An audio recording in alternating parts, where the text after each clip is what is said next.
Live everywhere. Daily Co's Radio on netrootsradio.com presents David Walton. Kagro in the Morning Show.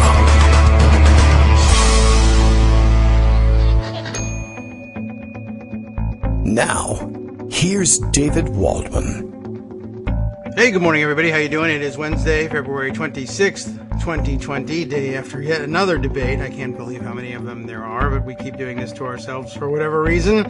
I saw about 13 seconds of the debate yesterday, mostly by accident. I thought that since my wife had expressed some interest in seeing the last debate but missed it, she might want to see this one. But the moment has passed.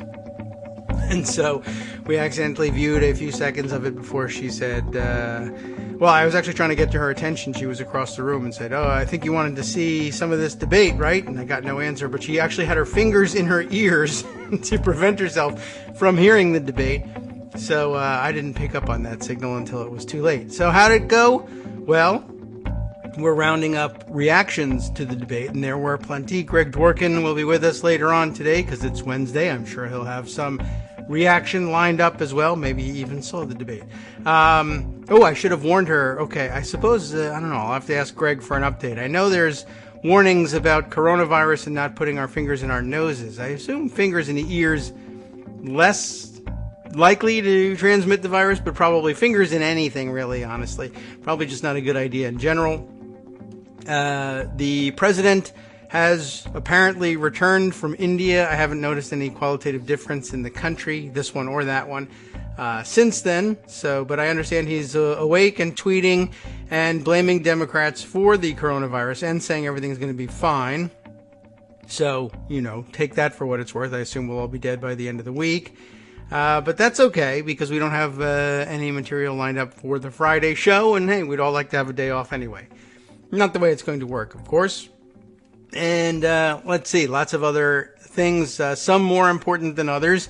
I think on the less important list, we might as well just start with the light fare today. I understand that during his trip to India, we speculated on this, that Trump was going to have a tough time eating, which really, honestly, probably wouldn't be a terrible thing for him. There's actually a couple stories out there about Trump and his eating, which I guess eventually it's going to filter into the news. It's a large part of his day. Most of his meetings revolve around meals, and I'm surprised we don't have more focus on it. But with respect to the India trip, apparently, there's the vegetarianism thing that was going to be difficult for him. But I understand that he had his hotel room stocked with certain staples, and that those staples, by the way, are, if you were making a trip to India and they were strictly vegetarian and you didn't like vegetarian food in general. I mean, well, first of all, you go and you try things because that's the diplomatic and nice thing to do. And apparently they had an award-winning chef catering one of the larger social functions who had adapted Indian classics of Indian cuisine to a more American palate, he thought. But had stayed true to the vegetarian theme because, well, you have to. That's sort of actually a religious thing. But he thought he'd Americanize some Indian classics just to give the diplomatic corps there a chance, the president's party, a chance to experience something of local culture, even if it was an adulterated version of it. And those are Trump's favorite versions of anything, of course, are adulterated ones. But he wouldn't do it.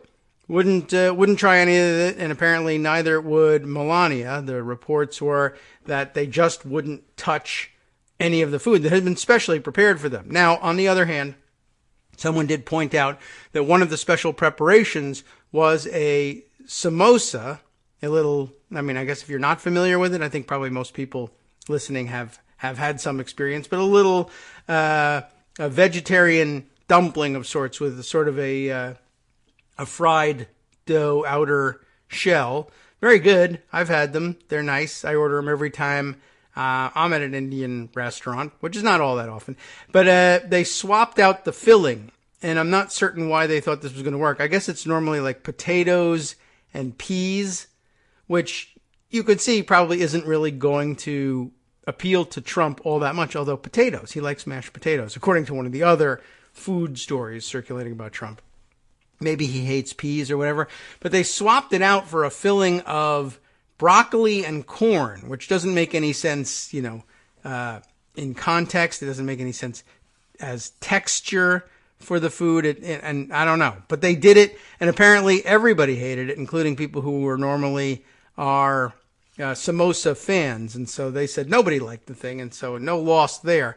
But then he made his way back to his hotel, and the story I read in The Independent from the UK made a big deal of the fact that they had a private chef there on the presidential suite floor who could prepare anything that they wanted, which I assume includes meat dishes. It's not illegal to, have meat in India or anything. It's just it's a Hindu practice about beef and cattle.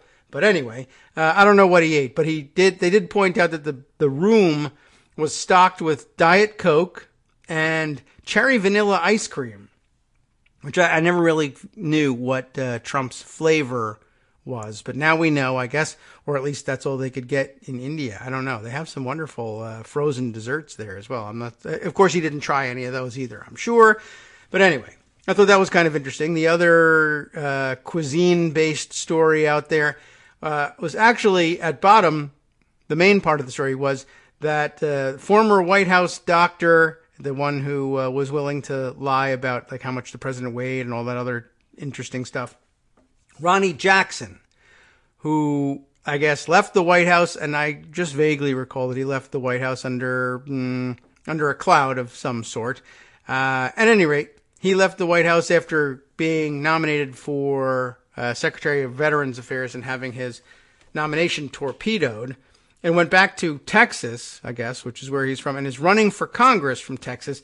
And I guess, the interesting part of the story, the main body of the story was he sort of thought he was a shoo-in for the Republican nomination for Congress because of his connection to the president. And it turns out that that's not the case. In a very Republican part of Texas, there are a lot of Republicans. And there's 15 of them in his primary field. He might pull it out and win, but he really, I guess, thought it was going to be a cakewalk and learned a little something about politics, which is a thing you should know before running for Congress, really. But whatever.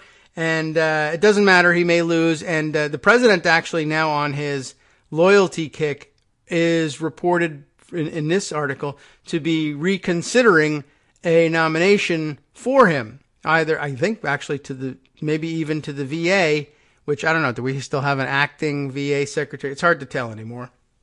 Or maybe he'll create some new position for him or something. But there's a significant chance that because he was rejected, Trump is going to try again with him. That's just kind of where Trump's head is post-impeachment. But the other part of the story was that Ronnie Jackson, right at the end of the story, it kind of sneaks it in that while he was the president's doctor, he had attempted to impose a diet and exercise regimen designed to help the president take off 10, 15 pounds. It didn't work. Not a surprise, really, with Trump, just temperamentally, not to mention what we know about his views of exercise and the diet he maintains. But apparently this included a plan to get him to lose 10 to 15 pounds, and he, in fact, gained 4 pounds under Ronnie Jackson's care instead. But the big coup was that they were able to sneak some cauliflower into his mashed potatoes without him noticing in an attempt to improve his diet. I don't know what they were trying to do by way of exercise, but I don't think that was going to work at any point anyway. Unless they added weight to the TV remote or something like that. Or maybe to forks, I suppose. Extraordinarily heavy forks. But with small hands, that could be troublesome. Same with the remote, I guess. Anyway, so enormous success as Trump's personal doctor there. And by gaining 4 pounds, I assume he meant 40. We'll figure out whether or not he has any chance of winning that congressional seat based off of that. It really was sort of an interesting insight just watching him struggle with the idea of having to run for Congress. I wonder what he thinks he's going to do once he gets there. He also made a very big deal in the article about the fact that he was unfairly persecuted in his pursuit of the VA nomination bipartisan politics and how horrible it was that he had been targeted by Democrats because, after all, he was politically neutral, a politically neutral doctor acting under military orders when he was White House physician. And he fully believed that he was adhering to that line, despite the fact that it was kind of obvious to everybody else that he was not. And then, of course, it belies the whole thing to then go and say, the next job I'm going to take is going and running for Congress wearing a MAGA hat, or actually a Keep America Great, a CAG hat, which has nothing to do with me, by the way. I have nothing, I pull no revenue from that, and I didn't even help with the slogan.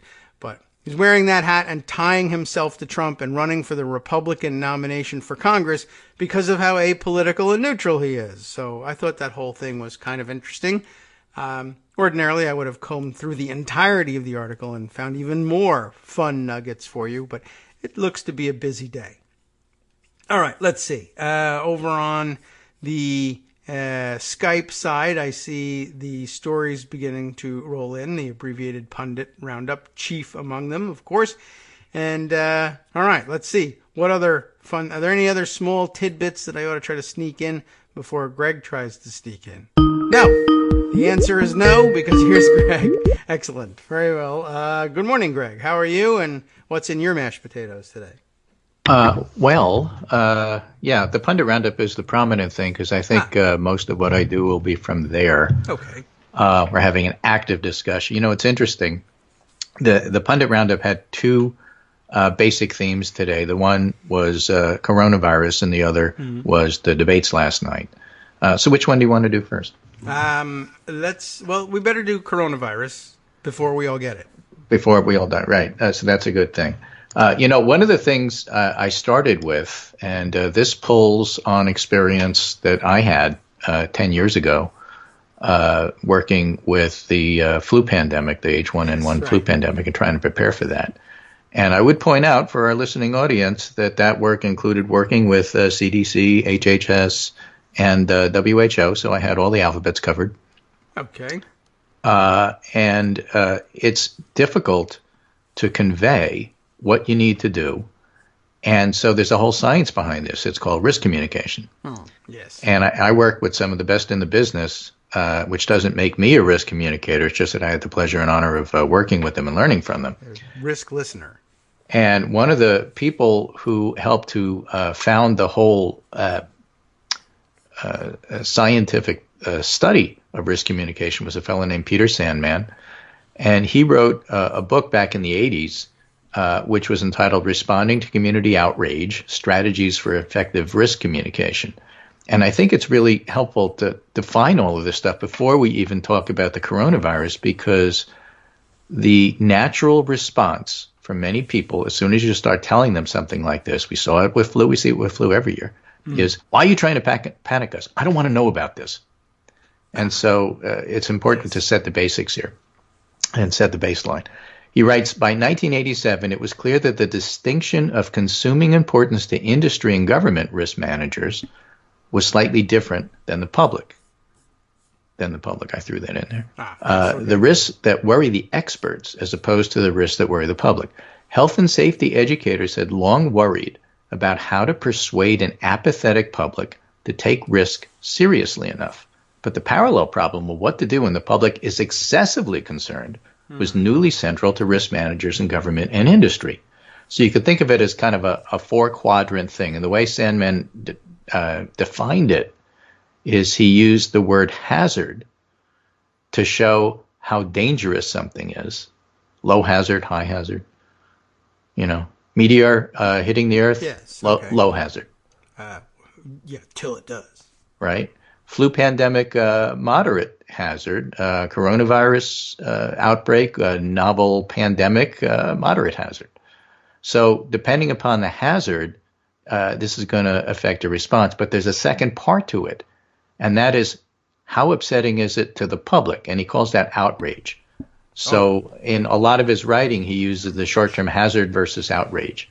That's how you weigh how you communicate with people. For example, when hazard is high and outrage is low, like drinking during pregnancy, for example, or smoking, Is that low? right? These are things that are bad for you, but nobody really cares, Okay.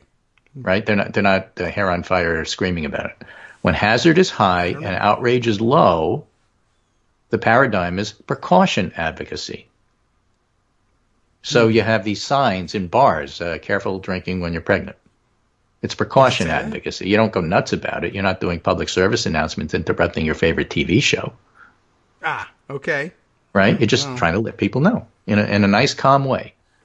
When the hazard is low, Sort of. Yeah. and the outrage is high, then it's like, calm down. This QAnon stuff, it's not real.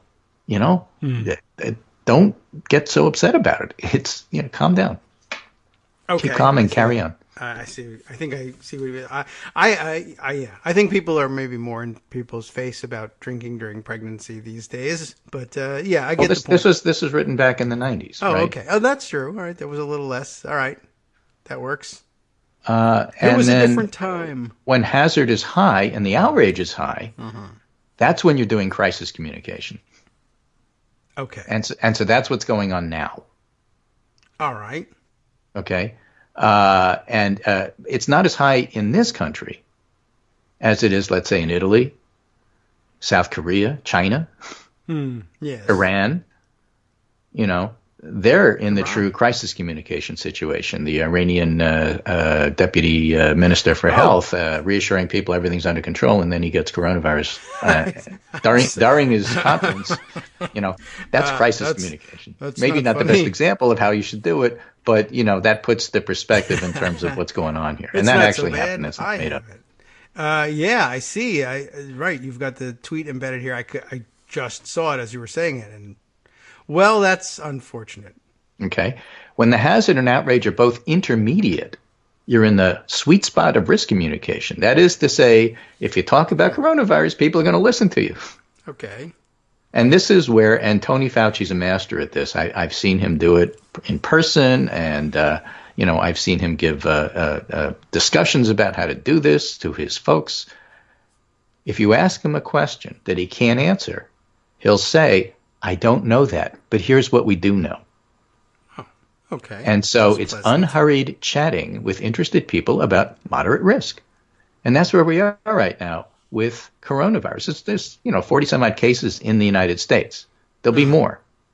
The CDC announced yesterday, after I wrote this whole piece, that the spread of coronavirus is inevitable, which leads me to another point. And that is that there was a missed opportunity because it's the Trump administration and completely incompetent, and unfortunately competence is not contagious. There was a missed opportunity to explain to the public that the purpose of containment isn't to stop the spread of coronavirus, which is what Larry Kudlow, who's basically wrong about everything, is now talking about stuff that isn't even his area and he's wrong about. Sure. And, of course, he was saying that because the stock market was crashing 2 days in a row, and therefore he saw that as a risk to the stock market. Admittedly, that's part of what his job is, because it is a problem for Trump's reelection, which is the only thing Trump cares about. So he gets on and says, we have it just about contained, not airtight, but just about. But that's completely wrong for a variety of reasons, which I'll tell you. One is that the purpose of containment is to slow down the spread of the virus, not to stop it. It can't be stopped. But by slowing it down, you hope to put things in place to help mitigate. And when it gets to the point where containment doesn't work anymore, that's in fact the next stage that you move to. You move to mitigation. And so mitigation means prepping up and making sure that people understand that their job is to use alcohol and or bleach on the surface areas like doorknobs, wash your hands, keep your finger out of your nose and your friend's nose, maybe put some extra money toward hospitals so that they can start doing surge capacity training and so on and so forth. And that's what mitigation means. But promising the public that we have this under control is Animal House level bad. Animal House? Yeah, remember Animal House? Yeah. Everything's fine. Pulled that one. Oh, yeah. So, okay. All right. All remain calm. All is All is well. well. I Remain got calm. you. All is well. Got it. All right. Yeah. I was like, my mind runs to other scenes, and I'm like, well, that isn't going to work for stopping coronavirus. Well, the rest of the Trump administration's Animal House, but Yeah. this particular part is who was it? Kevin Bacon. Yes. Whoever was all is well. Right. When everything was chaos, and in fact, you should never, as a public official, promise that everything's fine when you don't know that. And that's a situation where you're trying to do outrage management. That is to say, you've decided the risk is low and the public is very upset, and therefore you're going to tell them all to calm down. And if you calm down, maybe the markets will go up. And Sure. there's a lot more going on than just saying it, which is why the markets went down and what you said doesn't work. You should be doing, here's what we know, you should be doing that intermediate risk communication, and they're not. And so that's where the Trump administration is on this. And that's the background for even discussing coronavirus. So the whole point of, telling people what's going on, suggesting what might happen because we don't know, isn't trying to panic people. It's the exact opposite. It's trying to inform them. And whenever you try to do that, and again, I know this from having done it last time, immediately people are going to say, why are you panicking? Why don't you concentrate on cholera or something important? How can you talk about this when TB is so spread? That's the real issue. Why aren't you talking about my issue? So in political terms, you'll understand that. Right, sure. I just talked about something that was really important. Yes, but it's not my issue. Why don't you talk about the real issue? Oh, yeah. Happens all the time. Happens all the time. Happens with this There too. was a So debate. again, I'm just setting the stage for what you're going to hear. Another thing that you're going to have to prepare yourself for, I'm ready. all right, Yes. is the QAnon theories about where the virus came from, Mars. and also the Glenn Beck theory of drinking bleach and selling you something to protect yourself. I mean, you're going to see a lot of these scam cures pop up now too. So this is inevitable, and you know it's going to be there. And so Politico is reporting it as, from a politics point of view, Trump faces a black swan threat to the economy and re-election. Even Trump's leading allies acknowledge the deadly virus could present an existential political threat for the president in an election. But my point is look, when you're a president with no leadership skills, this isn't the only black swan out there. This happens to be the one that we're seeing right now so that people can say, okay, yeah, I this is a known unknown.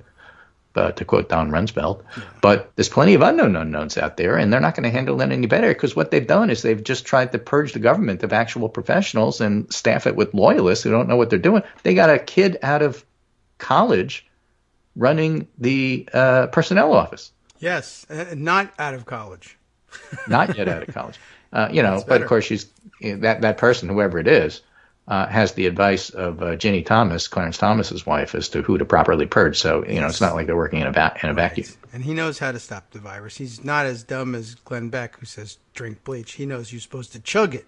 Right. So Ian MacKay, who's a virologist in New Zealand, who follows lots of viruses and who is a Twitter friend, and I've followed for a long time, and vice versa, writes, you think you're about to be in a pandemic? We're not in a pandemic now. Remember, pandemic is a global spread. WHO just said yesterday, we're not in a pandemic yet, and they're the ones that decide whether or not we are or we aren't. Okay. But I have to remind people that in this case, CDC is who I'm following. WHO isn't, how shall I put this, immune to the political consequences of pissing off China. Oh, yes, okay. And so they dance around any role that China has. One of the people who had just visited China, where China is now reporting less cases, is that because they're reporting less or because they have it under control or because Wuhan was special? We don't know any of those things. Mm-hmm. But praised China for their efficient containment strategies, which were, by the way, draconian. Yes.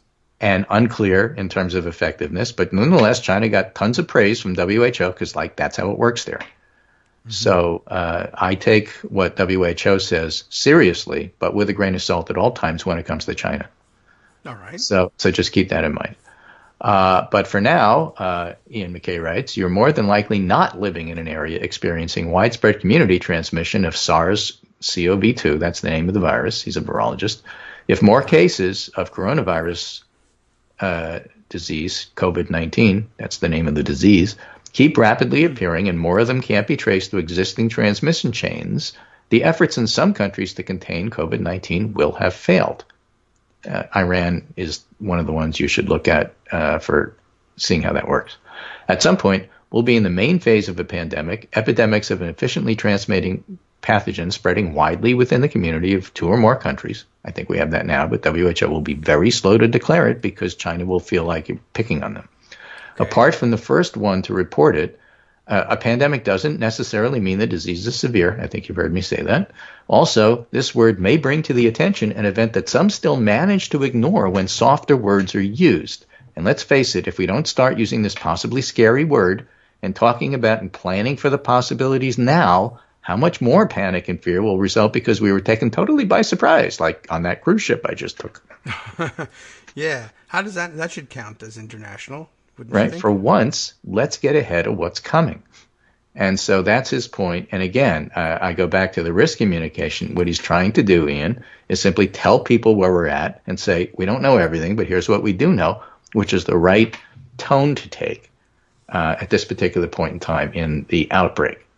And David Ignatius points out in the Washington Post, Trump's coronavirus problem is that he's hollowed out our senior leadership of so many departments of the government, especially in the scientific community. Trump's now in desperate need of professional guidance among people he's abused for 3 years. Our break music should be coming any moment. Yes, like now. Oh, that was pretty good, huh? Yeah, good call. Right. So somebody said, Robert Mann asked on Twitter, what could Trump possibly say that would make you trust him? And I said, well, he could say that Ron Klain is now in charge and he's got complete authority. And Ron Klain said to me, well, don't hold your breath on that one. And I reminded him I'm a pediatric pulmonologist and I know better than to hold my breath. On anything, really. Really? Okay. Well, yeah, not much hope of them getting that straightened out anytime soon, but we'll be back to discuss it nonetheless. Hi, it's me, David Waldman, your host for Kagro in the Morning, and I've learned that I either need to update these announcements more often or stop saying that the announcements are brand new. What's not new is that this message, too, is a call for your support in keeping the Kagro in the Morning show on the air. My thanks go out to all of you who do support the show through your donations. The stats say that Kagro in the Morning fans download our program about 2,000 times each weekday, but our donors make up only about 8% of our daily listeners.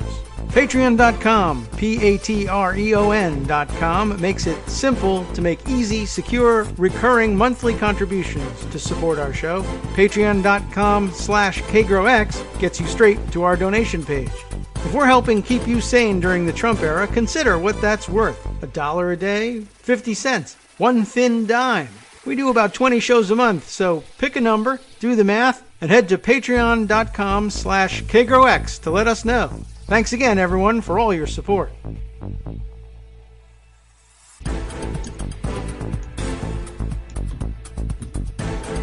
Welcome back now to the Kagro in the Morning Show here on Netroots Radio. And still healthy, even after that commercial break, so far as I can tell. But I don't know what the incubation period is. All right, what else are we up for here, Greg?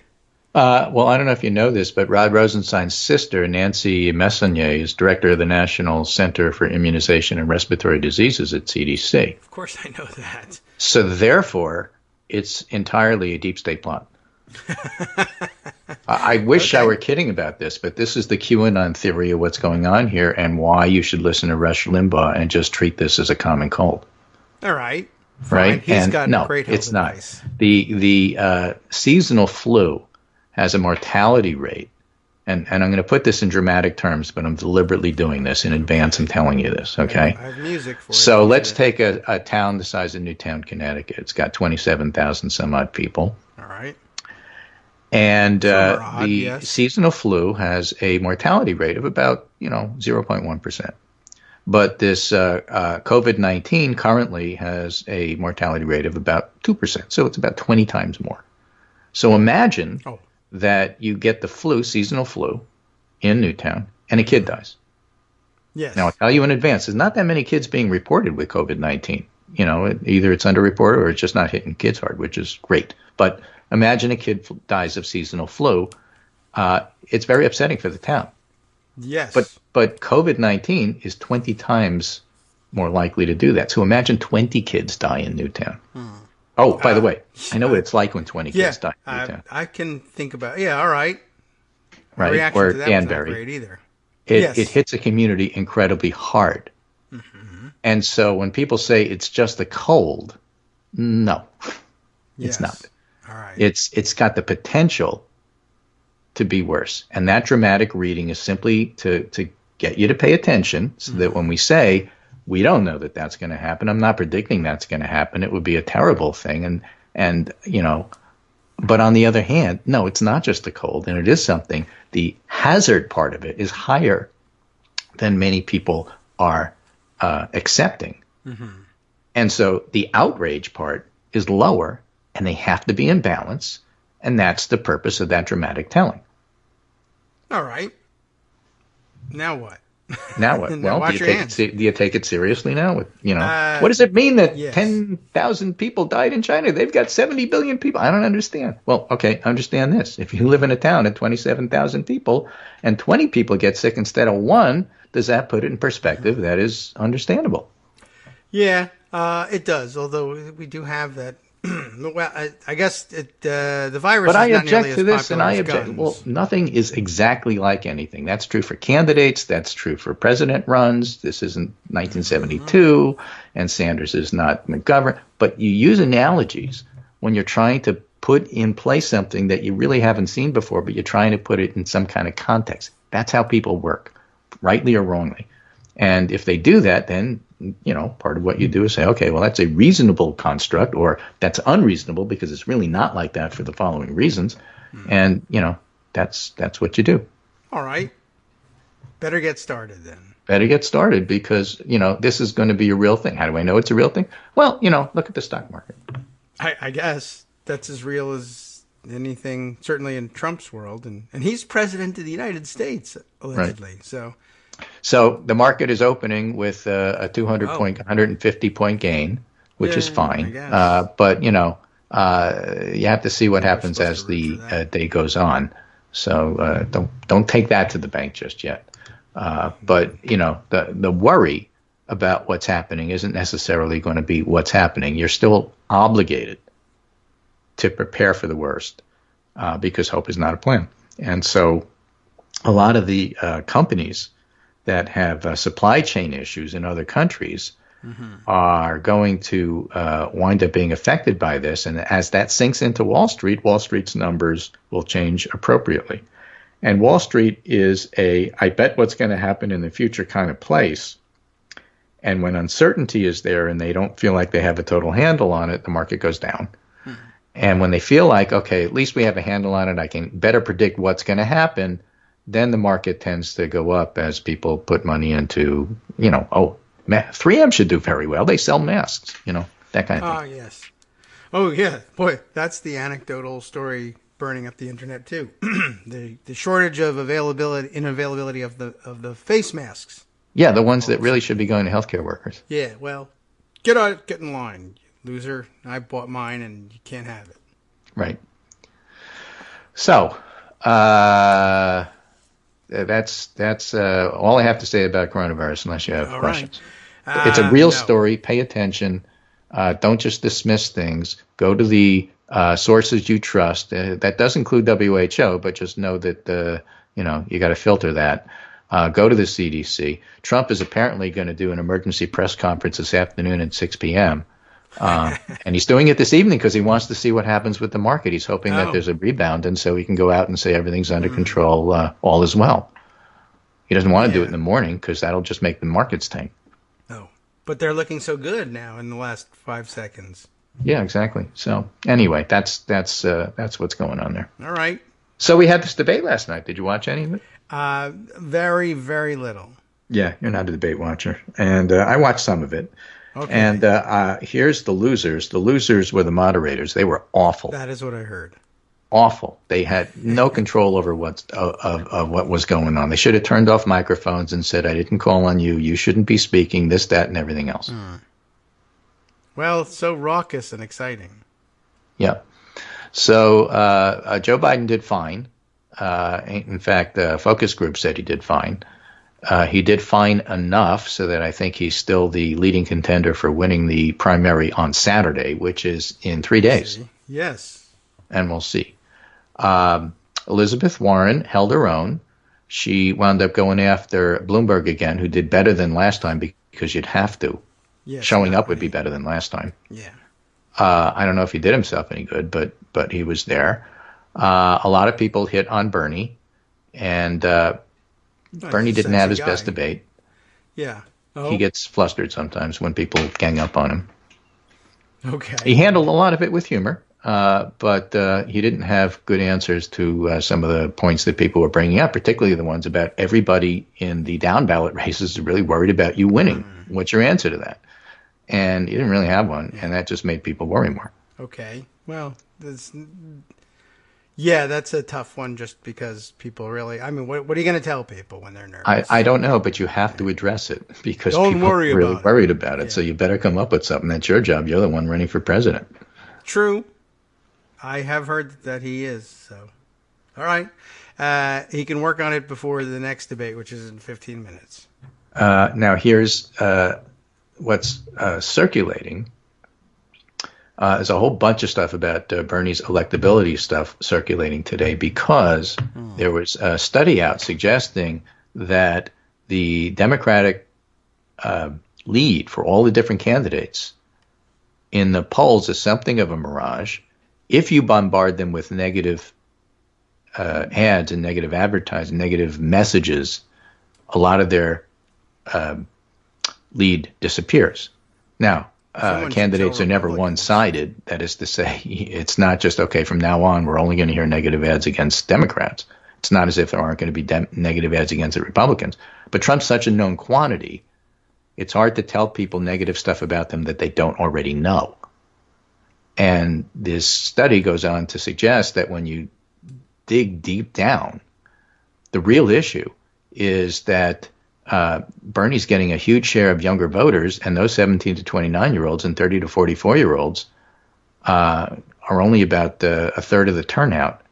And unless you gin that up by about 11 points, he's going to lose. And so the whole issue is that even though everybody may have equal numbers, Bernie's is far more dependent upon younger voters, and younger voters are the more unreliable group in terms of showing up at the polls. Now, maybe they will show up, but it would be a historical thing if they did. And that makes people nervous because those who do that for a living say, everybody always says they're going to show up, and they don't. And when I use the analogy to George McGovern in 72 and say, part of the problem with the kids is that they don't remember George McGovern, and they say, well, boomer, what's that got to do with what's going on now? It's the inevitability of George McGovern among younger voters, and I was 18 in those days, that turned out to be a mirage. And that's the concern. I see. Not that the other rest of the things are analogous. They're not, as we were talking about analogies. Okay, coronavirus isn't flu, and Bernie isn't George McGovern any more than he is Jeremy Corbyn. But the human brain likes to look at things that you already know so you can put what you're seeing in some kind of context. And that context flavors how you look at things, including deciding how to vote. True. So if you say, well, I know they're not exactly the same, but it reminds me of George McGovern, and that makes me nervous, and I don't know if I can vote for him in the primary, that's where that comes from. Okay. I mean, I can accept that much, right? Right. So, I have this discussion on the Daily Kos about from the Bernie supporters. You moderates have to get out of the way. Your time has come and gone. And I'm thinking, look, if you want to write a suicide note, the best way to do it is to tell everybody who doesn't agree with you to get out of the way because you're inevitable. That's not how you win. You win by expanding your base. You win by persuading people. And so, that's the kind of thing I'm looking for. Again, with the surrogates, I'm not so worried about the online people because I don't even know outside of Daily Kos where I know the regulars. I don't know if these people are actually real. But when the surrogates are doing the same thing, everybody's against us and we're going to beat all of you. Well, when you talk about the Democratic establishment, you're talking about Nancy Pelosi, the local party apparatus that helps to get out the vote in the state that you wish to win, that kind of thing. So that's why there's so much doom and gloom, and it makes me nervous, and I don't see the pivot to general election. If you're trying to win a primary, you can do that and lose the general election, but that's not the goal. And a lot of it is generational. Under 45s don't see it the way that the over 45s do, and, hint, I'm over 45. Mm-hmm. And so I'm looking at this and thinking, it's not that Bernie needs to be stopped, it's that Bernie is on a pretty good glide path at this particular point in time to win. That may get interrupted by South Carolina, depending upon what happens there. If he wins South Carolina, nothing's going to stop him. But the goal isn't to win the primary. The goal is to win the White House. And by the way, keep the House. So things that you do now that advance your ability to do then, I like. And things that you do now, which looks like it's going to hurt your ability to do that then, I don't like so much. And that's the approach I'm taking to this. Okay. You're entitled to that approach. I am fairly certain. I'll check with the Constitution. Yeah, well, got it in my pocket, so we'll go ahead and see. All right. Those are the two big stories. Again, a reminder, debates usually don't make that much of a difference. Mm-hmm. I think CBS, who hosted it, had one of those snap polls that we like so much. Oh. And who won the debate? Well, their snap poll results exactly mirrored the CBS poll on national who do you want to vote for in the primary. Are we saying people cheated in the snap poll? No, I'm saying off of their paper. People are looking at it and say, my guy won, as usual. Okay, I see. Yes, right. And that's what you take out of this. Despite that, I think Biden had the best debate performance in the sense of getting what he needed. And then Bernie would have to be second because, given that he's leading, he got what he needed. Nobody really took him down. Okay. Well, yeah, it was not well received, the whole debate. No, because it was such a raucous mess. And somebody wrote in, so Elizabeth Warren is doing a great job of taking down Mike Bloomberg. What does she get out of this? And I wrote back, my eternal gratitude. Well, there is that. And I know I don't speak for just myself on that. Yes. True. I mean, okay. There are some questions about the various strategic views of the way the debates were handled by the various candidates. And then, of course, the completely separate story of how poorly the thing was run. There were complaints, as usual, about what kinds of questions were asked. Well, yeah, it was funny. I was watching because somebody said, well, you're polling ahead. What does that mean to you? And the policy journalists were writing, what a stupid question. Why are you asking about polling? I hate those questions. We could do a much better job. You should get the print people to be asking the question. And the polling reporters saying, yes, I'm in my lane. I love that question. I think that's terrific. Yeah, all right. Well, I guess some things do appeal to some. Anyway, typical complaints, I thought, and I don't know if there's any cure for this, and it may just be that this is what happens in a primary debate, and I guess my guess was with limited time, moderators don't really love asking, for instance, questions which don't help necessarily differentiate between the candidates. Right, and just tries to start a fight. So I'm going to give you two tweets that I had in my roundup today. One is from Steve Kornacki. The other is from Michael Harriot. And I think I'll give you the Harriot URL. Steve's is short, and I can just read it. But the Harriot is a long chain. I think it's really worth going into. So Steve Kornacki says, the age divide with Sanders support has been stark, and the flare-up over his Castro comments probably gets at why. To older voters who came of age in the Cold War era, he's a throwback to ideological politics they remember as fringe and very unsuccessful in elections. See George McGovern. He didn't say see George McGovern, but I'm throwing that in there. Okay. McGovern was the first one I ever voted for. And I lived in Massachusetts at the time because I was attending college. And Massachusetts was the only state that voted for McGovern.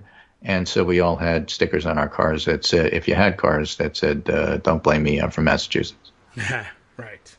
Right? And that was next to the bumper sticker that said, Jesus saves, Esposito puts in the rebound. But that's a hockey reference, okay, boomer. And no, they weren't booing Bernie at that Biden-heavy forum yesterday, they were just yelling "boog." All right, could be the possibility. All right, Okay, no boomer, booing. right? Boog Pal, who had a great grilling recipe book, probably the best ever. Just so you know. Really? Anyway, yeah, that's what he does these days. So younger voters, says Kornacki, especially those under 30, have little or no firsthand memory of the Cold War. Their politics have been shaped by Iraq, Afghanistan, the Great Recession, and Trump. Sanders' comments on Castro, the USSR, Ortega just land totally differently with them. And that's true. Yes. But my understanding is those over 45 are registered to vote, and they vote. So you can't dismiss them. You got to work with them. And I get that the complaints that the older people have about this fall on deaf ears with the younger people, but you need both if you want to win. So the youngs have to show up. So now, the media can't handle nuance, so they're never going to handle what Bernie says exactly right. And older voters vote heavily. And those are not right or wrong statements. They're political reality, I wrote this morning. I see. So if you want to change that reality, or at least counter B, that is to say older voters vote heavily, you got to show up. And maybe we all do, but we don't know that we will, and that makes people nervous, especially white people, and that leaves Michael Harriot's comments here, which I think are very important. And a perspective, of course, that I couldn't possibly come up with, but he could. But you can read aloud. Yeah. No one thinks all Bernie supporters are toxic, he says. It could be a small minority, but there's another thing that nobody wants to admit, and that crap kind of works. In other words, being nasty.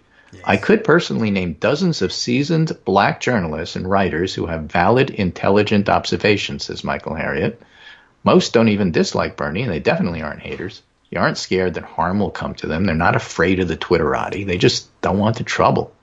They don't want the hassle. I, on the other hand, says Michael, have a certain privilege. Let me explain.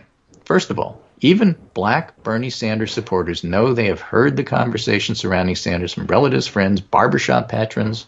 Most of it revolves around one truth. We know what white people are going to do. You think the most marginalized group of people in America don't want Medicare for all? You think we don't want a progressive revolution? Black folks have been pushing for this agenda for 3 decades. And then he cites Jesse Jackson. He says, even though we know the Democratic Party can't win without us, we also know it's impossible to win without a broad coalition. We're always going to ride or die, but you know who's not? White folks. I just finished an article in Politico where a broke, out-of-work MAGA muffin in North Carolina explained that he wishes Trump could get 3 terms. His only concerns in the world was his family's lack of health care and the Democrats bringing in socialism. You think black folks aren't the ones who were afraid of socialism? I don't know if you're aware of this, but since 1619, capitalism has worked out for 3 black people. Okay. But what a lot of white liberals fail to realize is that a lot of their skin folk know Trump is a lying, dumb, corrupt, inept president. However, he hasn't materially affected their lives in any way, and these people would quickly vote for a regular run-of-the-mill moderate Democrat over Trump. But when you talk about raising taxes, upsetting the status quo, and redistribution, white America, even the ones with no wealth, get a little nervous, which makes black America very nervous. And when white America gets a cold, black folk get coronavirus. Okay.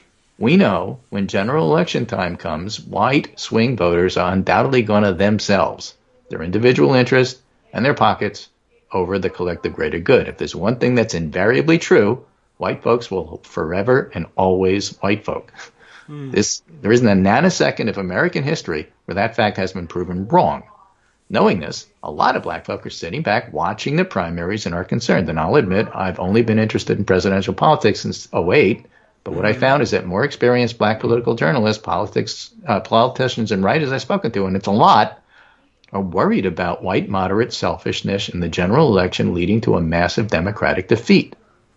What we don't want is 4 more years of Trump. That's the concern of most black people I've spoken with. And you can point to polling data and young voters, but history and whiteness are undefeated. So whenever anybody broaches this subject, they're shouted down. Instead of explaining, some won't reveal the true opinions or analysis publicly, that he's referring to the black journalists, because they don't want the hassle or the headache. It's like a black kid telling his mother she's wrong. You might be right, but your best bet is the STFU. Okay. Right? I'm not rich or powerful, nor will I ever likely be, but I'm lucky to mostly live personally and professionally outside the white gaze, but the vitriol of some, and it's really just a small minority, of Bernie supporters have managed to silence valid perspectives. I know one person who has met Bernie and doesn't like him. The rest of those critical voices are just trying to make legitimate, if opinionated, points. When you're black, being right doesn't matter. When a black woman raises her voice, whiteness interprets it as anger. All black men know our belligerence is threatening. We know we're disposable, even when we're right. So the vitriol works, meaning that it's making the group of people he's referring to, the experienced black journalists, be kind of silent on this. Mm-hmm. There are people who have willfully not waded into the fray and stayed silent. I'm not even saying they're right, nor am I an advocate for civility, because I can MF with the best of them. But there's a difference between arguing and trolling, and I don't mind arguing. But when it gets toxic to the point of people shutting down, well, you'll end up regretting it or having to admit in retrospect that black folk were right this whole time. And yeah, we're undefeated on that. So nobody thinks all Bernie supporters are toxic. It could be a small minority, but it works. And, be careful about that. So we know examples of this. If you want to take it out of context, then just put it in something else. How often do you want to get into the discussion about Israel-Palestine? Yeah, that's a good comparison. There's a nice analogy. You just don't. It's got nothing to do with right or wrong. It's just not worth it. I think that's a great analogy. If you had difficulty understanding it, and I think it was pretty clear, but if you understood it intellectually but needed help with the feeling of it, yes, that's right. There is something important that should be said here, and I guess, have good reason to speak up and enter into the conversation, but I don't. Might even have some expertise on it, but nope. Yeah, not going to work out. I know how that's going to go, and it's just going to be I got the rest of my day to do. I'm not doing this. Good. All right. Good analogy there for that one. All right. Well, that helps bring it to light even more.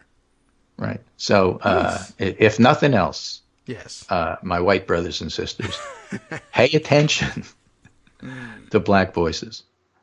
Do it on Twitter, and it's okay to listen and not have your own comment about it. Right? True. You don't need to white-splain back when you see something. Just read it and digest it and understand it. Yes, I can't tell you how often I've thought on Twitter, I really feel like no one needs to hear from me about this one. And also, no one needs to hear me say that they don't need to hear from me either. They just really don't need to hear from me. Yeah, I will comment on occasion. Usually it's like, thank you. Right, yes. That's it. That's the only thing I'm going to say. All right. Yeah. Well, that reminds me also, I'll now be very interested to see. See, because the theme of today's show is communication. Okay, right. And panic. Panic. So they go hand in hand. And I was very interested to see the results out of Nevada in terms of Sanders' appeal in the Latino community. And I'm interested to see whether that repeats itself elsewhere. And I guess we just have to wait until the big days come and go.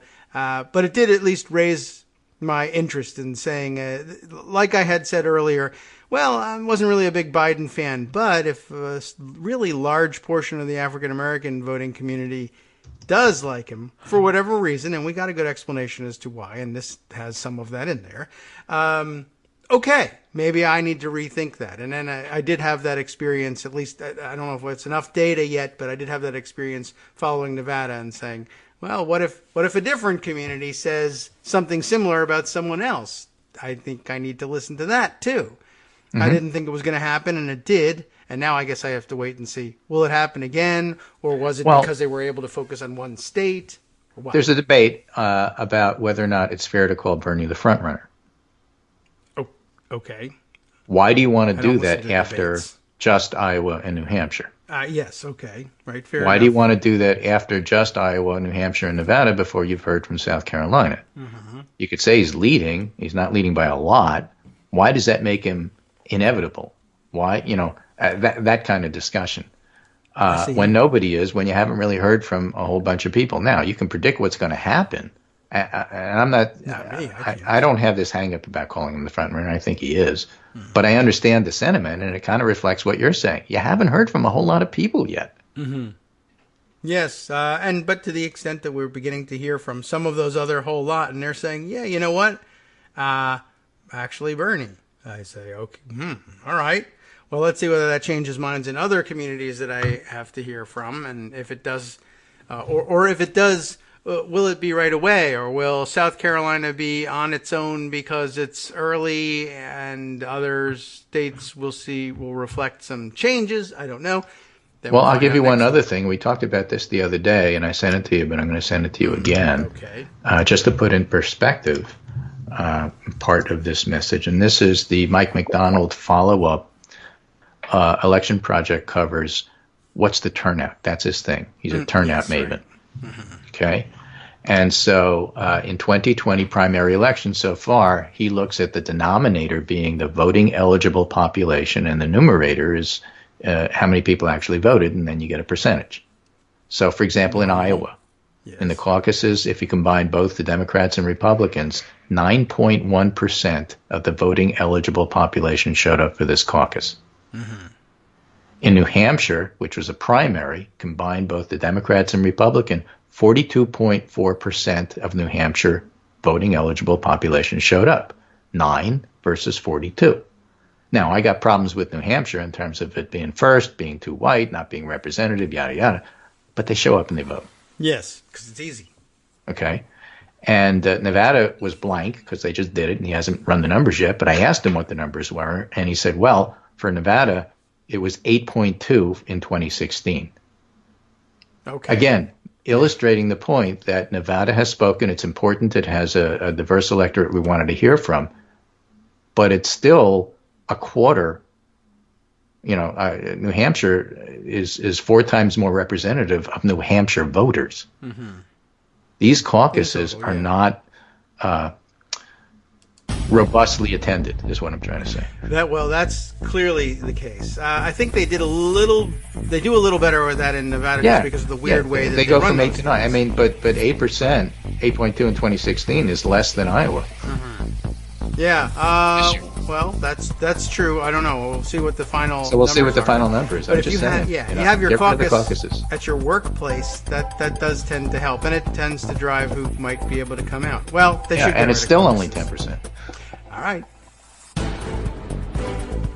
Okay, and into break. And we didn't get a chance for you to. Well, I don't know if you're sticking around, but if you need to go, I can say goodbye for you. Normally, do I have anything else to say? I don't know. I thought all of that stuff. I think so. Yeah. All right. Well, I can take care of the pleasantries. So say goodbye for me. Tell them I'll be back tomorrow, and we'll do it again. Okay. Excellent. That's the best way. Tomorrow. Okay. All right. Very good. See ya. Talk to you then. All right.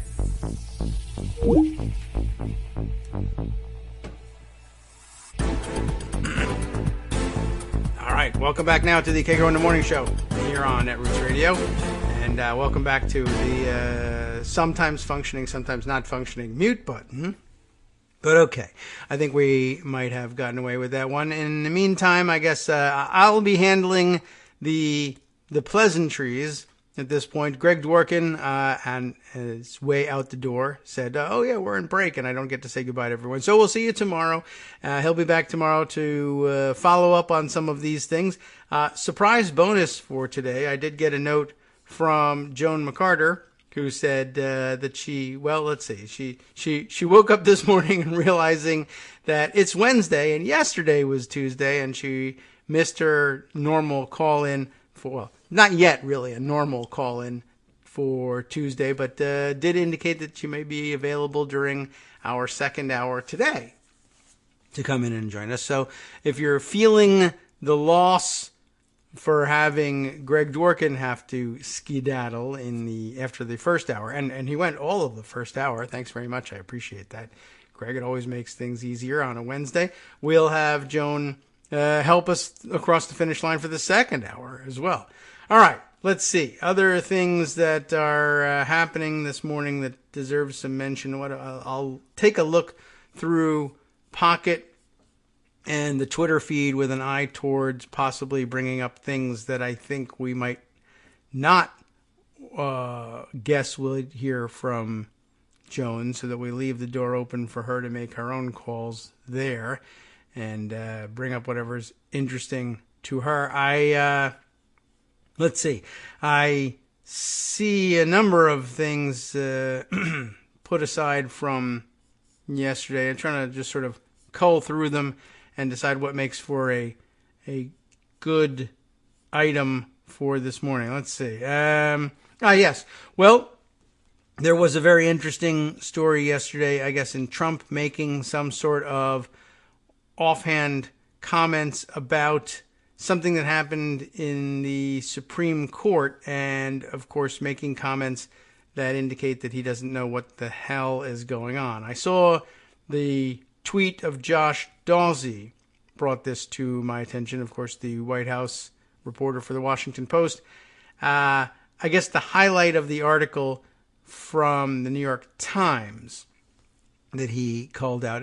The Times article is Trump in India demands 2 liberal justices recuse themselves from his cases. Just another attack on judges, an attack on liberal judges in particular, or not judges. In fact, they have a totally different name for them. Justices of the Supreme Court, but yes, our top judges in the layman's parlance. But they now ought to recuse themselves from all of his cases, which of course are the bulk of the cases in front of the Supreme Court these days, because they involve the federal government, and he believes that he personifies the federal government, but just a carryover really of the view of the judicial system on display in the Roger Stone case, where we discussed the other day the incredible, crazy, long shot, baseless claims being made by Stone's attorneys and Stone himself that he ought to be granted a new trial, that there was juror bias, mostly because, well, of course, the origin of the juror bias story being that they had no idea that one of the jurors, the foreperson of the jury, was anti-Trump. They just discovered this somehow,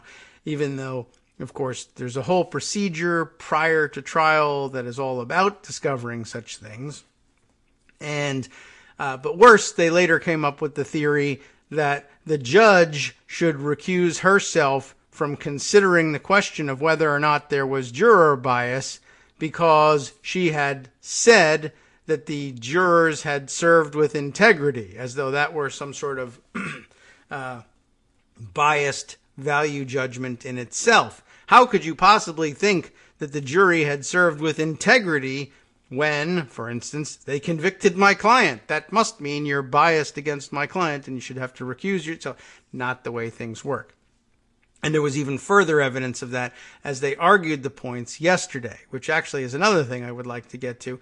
But I think that general approach to, just throw out anything and see what sticks is happening over here with Trump's criticism for the 2 Supreme Court justices. And guess who they are? First of all, 2 women.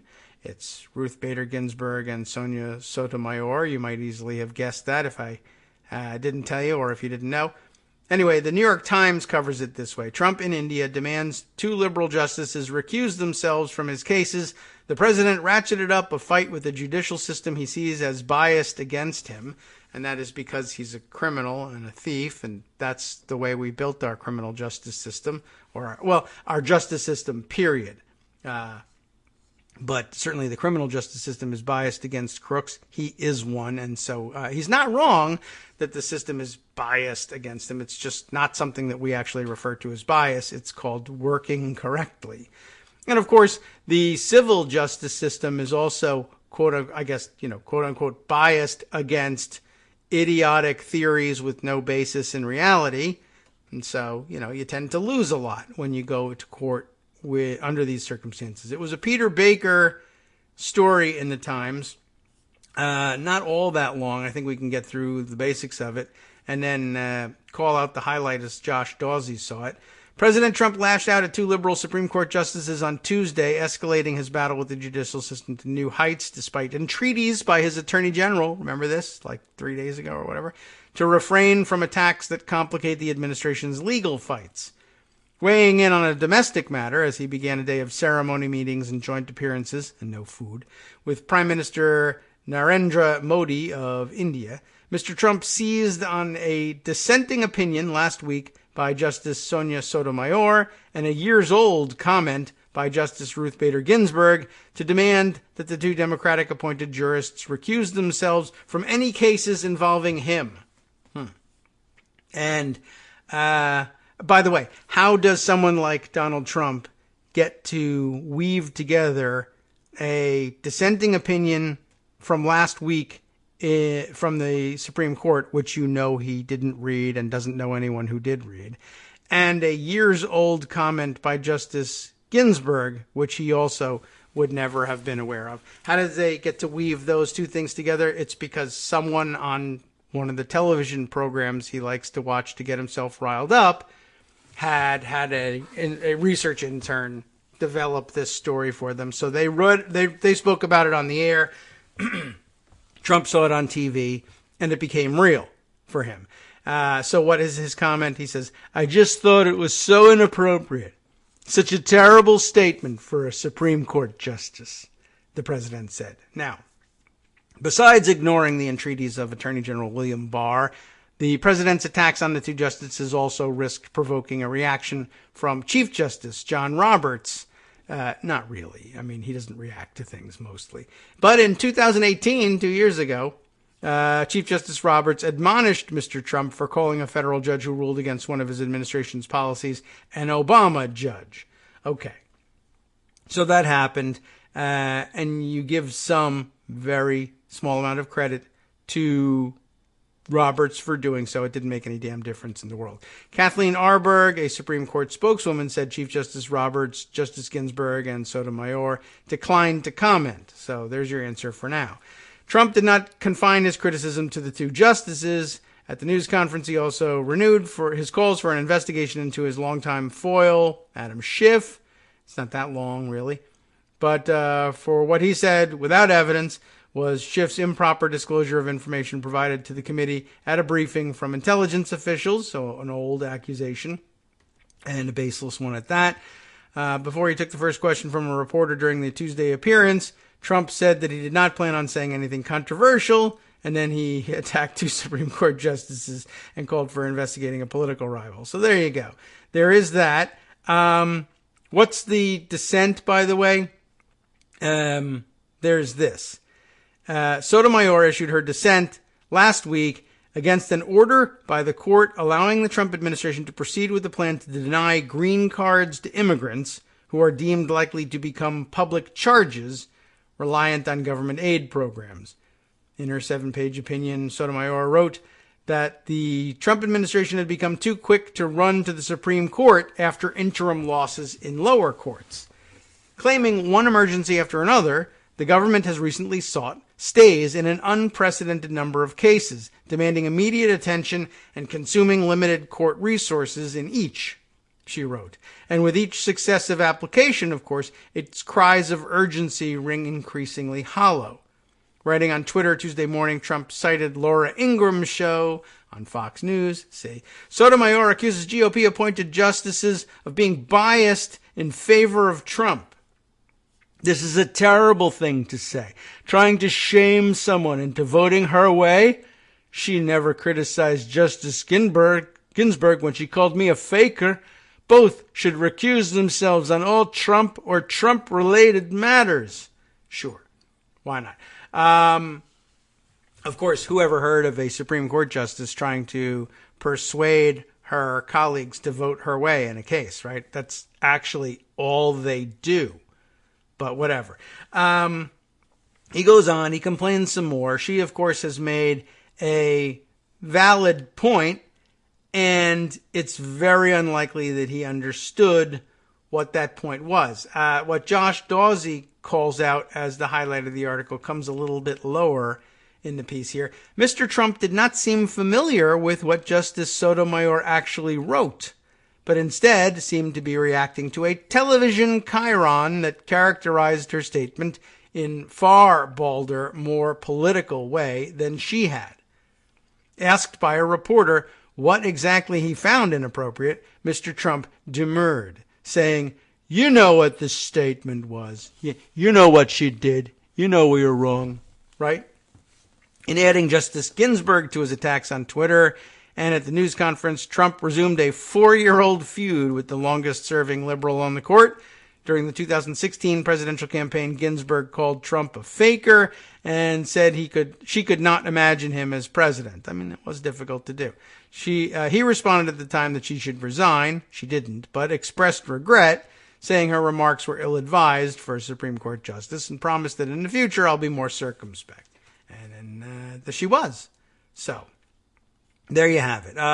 He decided to throw her in there, not even because he was prompted to do so by Laura Ingraham. It's just he remembers one thing and one thing only. Grudges. That's what he's capable of holding on to. And no surprise that he was able to dig that one out of memory. But, yeah, I thought Josh Dawsey was quite correct. The takeaway from this was, one, that Trump got his grievance from television, and two, that he didn't really know what Sotomayor had said or why it could even really be considered controversial. What he couldn't reconstruct was what she said and why Ingraham said what she had said about Sotomayor's comment. He couldn't construct that. So instead he just said, you know what it is, which usually is actually more of a dodge than he usually gives. He usually says, well, I think if you look at her statements, you'll see very clearly what I'm talking about. Just take a look at. If you look at. That's his usual dodge. But he didn't even bother with that because he was working on low energy because he hadn't been eating because the Indians were trying to serve him food he didn't recognize and didn't come in a McDonald's wrapper, and he didn't know what to do. So, he was perhaps low blood sugar was getting to him at some point, unless he went back to the room and had the cherry vanilla ice cream with Diet Coke, by the way. There's more, and in fact, they segue into the Roger Stone case a little bit here in the Times piece, and maybe we'll read the end of that one just to set up that story. I don't know if we'll get to it or not, but in recent days, Trump has repeatedly attacked Judge Amy Berman Jackson, who's overseeing the case of his friend and co-conspirator. They never really put that in there. Roger Stone, who was sentenced to more than 3 years in prison for lying to Congress and intimidating a witness, he targeted her again on Tuesday, reposting a Twitter message from a Fox News host that said Roger Stone's judge's bias may have jeopardized the entire trial, and later posting another message of his own, calling the judge and the jury forewoman totally biased. Mr. Barr has gone on television to ask Mr. Trump to stop weighing in on legal cases involving his friends and co-conspirators because it was making it impossible for him to do his work. A group of federal judges convened an emergency conference call because of attacks on Judge Jackson, and we never did hear about what happened with that, did we? So I guess the answer is nothing happened with it, and you were probably right if you predicted that there wasn't really much likely to come of it. Yes, so yesterday there was also a lot of tweeting about the proceedings in Judge Jackson's courtroom and the craziness of what Stone's lawyers were proposing, and even it was so crazy that they were even trying to, or people were speculating that it was some sort of either purposeful or not set up for Stone to claim that he deserves a new trial because of the incompetence of his counsel at trial. And it sort of hinged on, I can grab the talking points memo story on it, although at this point there may already be maybe I can't join. It's not one of those pay articles, is it? No, it's not. Okay. We just have a pop-up that suggests it is. Tierney Sneed covering the proceedings yesterday, and I saw all sorts of tweets, a long tweet chain of what was going on from on the ground just outside the courtroom, listening by audio. But here's the report. In a remarkable hearing Tuesday, 3 members of Roger Stone's jury were brought in to testify about claims Stone has made about juror misconduct that he said warrants a new trial. So the judge said that she was doing this due to the unprecedented, unique nature of the situation, and she explained that she was taking extra precautions to protect them after President Trump had publicly shown a spotlight on the allegations. She questioned specifically the foreperson who Stone has targeted with his claims of misconduct. The judge also brought in 2 other jurors to weigh in on some of Stone's allegations. Both of the jurors praised the foreperson's handling of the deliberations and denied witnessing any episodes of a juror trying to dominate the jury deliberations. The foreperson defended the answers she gave during the jury selection process, including about her social media posts that Stone now is claiming were dishonest. I gave the best answer I could, the foreperson said after Stone's attorney Seth Ginsburg badgered her about several posts on her social media accounts that were critical of the president. On the questionnaire, the foreperson said she couldn't remember if she had posted publicly about Stone, the House Intelligence Committee, or the special counsel investigation, but suggested it was possible she had shared a related article on social media. It is why I did not check yes or no, because I didn't want to be deceptive, the foreperson said, defending the answer. I don't have a memory of every tweet or share that I've done. Throughout the proceedings, the judge appeared to be deeply skeptical of Stone's allegations. Nonetheless, she said she was bringing the foreperson in to give her an opportunity to get to the bottom of some of those allegations. She also indicated an interest in the record of the matter she was creating in case her final decision was appealed. Stone filed the motion for a new trial under seal just days before he was sentenced to 3.5 years for lying in the House's Russia probe. While the details of his official allegations have not been publicly disclosed prior to Tuesday's hearing, there was speculation that Stone had targeted the foreperson, because Trump was tweeting about it, so a pretty good guess, who got media attention for a recent social media post defending the prosecutors in the case. Once the foreperson was identified, she quickly found herself in the crosshairs of Trump's allies because of her previous political ties to the Democratic Party and her several anti-Trump posts on social media. Mind you, you're going to have trouble with District of Columbia juries where people aren't Democrats. The city is overwhelmingly Democratic in its jury pool anyway. And again, they had every opportunity to discover these things prior to trial, and they did discover these things, but they later claim, and we'll see, I'm sure that Tierney Sneed's coverage of this includes the information about what they say they didn't do to try to discover what was going on. But anyway, let me continue with the article here. Trump has amplified those allegations by accusing her publicly of bias, of course. At Tuesday's proceedings, 2 other members of Stone's jury, referred to only as Juror A and Juror B, provided no evidence that the foreperson had acted inappropriately in her role. The foreperson absolutely treated the rest of the jury with respect and civility, Juror A testified. Meanwhile, Juror B revealed that it was the foreperson who suggested during deliberations that the jury slow down and look at one of the counts against Stone more closely. Neither of the 2 witnesses had said they saw a juror inappropriately discussing with other jurors the case or the news around it in violation of the judge's rules for the trial, debunking another speculative claim that Stone had apparently made in his bid for a new trial. Also more projection.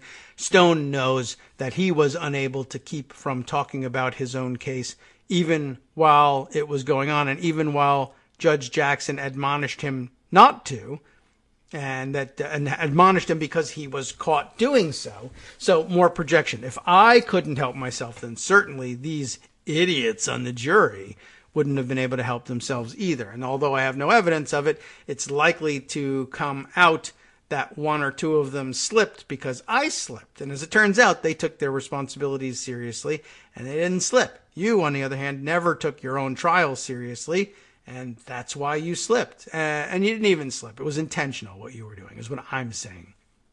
Anyway, the foreperson also denied violating the judge's rules about avoiding news about the trial. Stone's gambit appears aimed at getting the attention of the president, who many believe will ultimately pardon his longtime friend and co-conspirator. Remember, he's been convicted of covering up for Trump. Friend or not, that's what he is. That's the conviction. We might as well talk about it. The friend thing is more speculative than the fact that he's been convicted of lying to cover for Trump.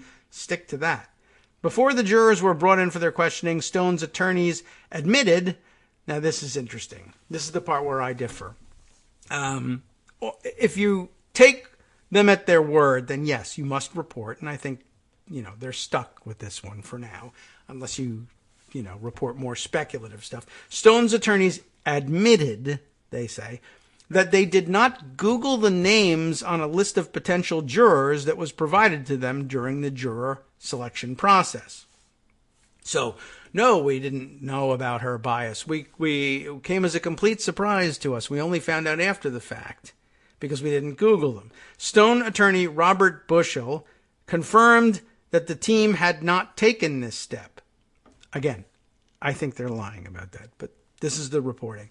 The judge noted that it was regular practice for parties to use so-called jury panel lists to do internet research on potential jurors that could be seated for trial. She says sat for trial, but I think seated is the correct way of putting it. Berman Jackson also grilled Stone's team on what social media postings in particular they believed showed that the foreperson had lied on the written questionnaire. Stone attorney Seth Ginsburg identified just 2 posts on the foreperson's media accounts that were directly related to Stone, but they claimed that her anti-Trump tweets were also relevant since Stone was a prominent supporter of the president's, an argument that appeared to not go very far with the judge. Before the jurors were brought forward, Berman Jackson pressed Ginsburg for evidence that the foreperson lied on the questionnaire instead of focusing on whether she was a dyed-in-the-wool Democrat and probably wouldn't like Mr. Stone if she met him. And that's a quote, I guess, from Ginsburg. The judge also repeatedly interrupted Ginsburg's questioning of the jurors' anti-Trump social media posts to encourage him to focus on the content directly relevant to the Stone case. The judge did not invoke Trump and his recent attacks against the juror in a preliminary portion of Tuesday's hearings when she explained why she was placing certain limitations on the public access to the proceedings. Before the jurors were brought in, the courtroom was cleared out, and the proceedings could only be followed by an audio feed broadcasting elsewhere in the courthouse. She also barred the parties from referring to the jurors by name or their juror number. This is a highly publicized case, and in a highly polarized political climate in which the president himself has shown a spotlight on the jury through his Twitter platform, the judge said, while also calling out Tucker Carlson, Alex Jones, and others on the right for their allegations about the jury. At the end of the hearing, the judge did not make a ruling on Stone's request from the bench and said she was taking the matter under advisement, which is the wise and cautious way to proceed on this one. However, it really was, I thought, pretty remarkable, this claim that they didn't Google the jurors, which the judge notes is, in fact, actually standard practice. I have this to say. I think that they really did Google the people on the list, and there's a number of reasons why. Do I have proof? No. I have only, I guess, at best, circumstantial evidence. But I think they really did do the research, and I think, quite honestly, well, of course, what I think happened was that they Googled them, and I guess maybe first I'll tell you why I think they Googled them. The idea that Roger Stone's lawyers don't do what normal other lawyers do, it seems ludicrous. They're pretty good, high-priced attorneys. They may be idiots. It may be true. And lots of people did say they've made a number of stupid mistakes, and they really do sound kind of dumb. But the idea that the expensive counsel was just that incompetent, I have a hard time believing. But there's more than that. Roger Stone is on trial precisely because, well, for one thing, he's a big liar and he lies to investigators, and I think he's lying to the court right now. He's a liar and he's doing more lying. That's not hard to believe. But Stone's involvement Stone got himself mixed up in the Russia probe because of his online research prowess, I suppose you could call that. And not that I think he's such a Google ninja. But remember, he's here because his belief was if you scour the internet hard enough, you will find probably someone who has and will turn over to you Hillary Clinton's missing emails. So the big mysterious missing emails from when she was Secretary of State. Or, for that matter, that you could get a hold of confidential communications from inside the DNC if you just researched enough. The idea that that guy, and the guy who's been admonished several times during the trial by the judge for being too active online and social media, etc., being too attuned to what's going on the internet and living too much of his life online in the middle of his trial. The idea that that guy would be like, well, I have a list of the names of the people who could end up being my jury and deciding my fate in all this. I wish there was something I could do. There's something in my skill set that could tell me a little something now that we have every right and every opportunity to choose who will and won't be involved in the jury pool. I wish there was some sort of online tool I could use or my lawyers could use to try to determine what would be the best outcome for me. But I guess there's nothing, and I'm just going to have to go on and roll the dice. Yeah, sure. Hi, everybody. It's me, David. Let's change things up from the old fundraising pitch for just a minute and talk instead about how you can be a part of our show. If you've got a smartphone or any other electronic recording device, why not sit down and record a segment for us? Read us an important article and give us your take. Read one of your own original essays, or even just give us your commentary on something you'd like to share that's important to you. Then send the file to me at kagrox@gmail.com, and I'll try and work it into the show. Short segments, a few minutes in length, are easiest to fit in. And of course, I can't always guarantee that I'll be able to play everything, but if you've ever shouted at your radio or TV about something you wish was being covered, here's your chance to change that. Make the show your own. Send your submissions to me at kagrox@gmail.com.